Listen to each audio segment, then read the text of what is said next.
Why Smart People Fail, Despite Learning Everything. Zen Story, The Empty Cup.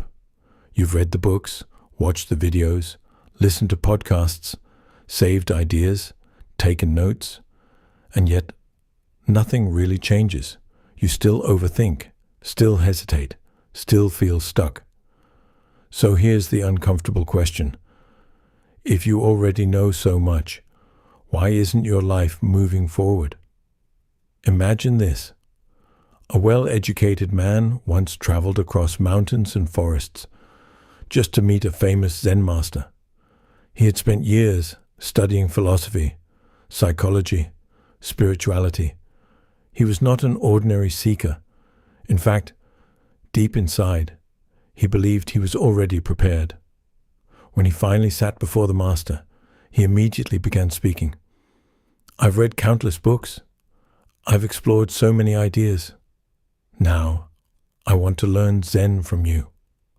The master listened quietly. No interruption, no reaction, just silence. A calm, unmoving silence. Then slowly, the master reached for a teapot. He placed an empty cup in front of the man and began pouring tea. The tea filled the cup, slowly, steadily, until it reached the top. But the master did not stop. The tea spilled over the edges. It dripped onto the table, onto the floor. Yet still, he kept pouring. Finally, the man could no longer stay quiet. "Stop!" he shouted. "What are you doing? The cup is full. It cannot hold any more." The master looked at him calmly, and in a soft voice, he said, "Like this cup, your mind is already full.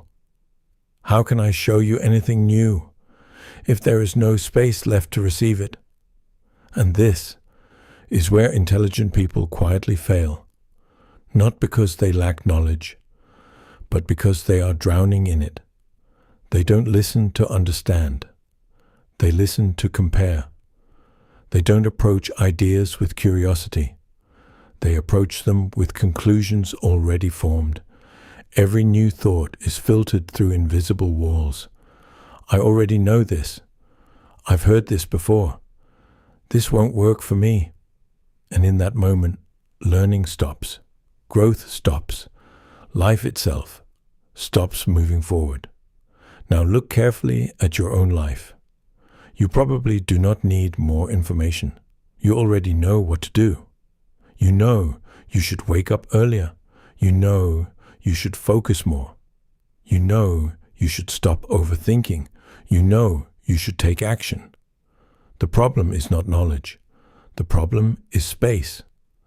Because your mind is crowded with old habits, old fears, old beliefs, old identities. You're trying to pour change into a mind that has no room left for it. So what does it really mean to empty your cup? It does not mean becoming ignorant. It does not mean forgetting everything you know. It means letting go of the desperate need to always be right.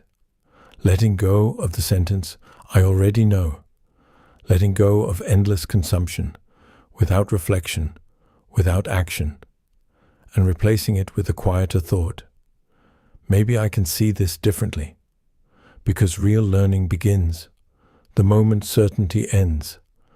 An empty cup is not weakness, it is readiness, because an empty cup can be filled, but a full one can only spill. And maybe, if this story made you pause for even a moment, then perhaps your cup is finally starting to empty.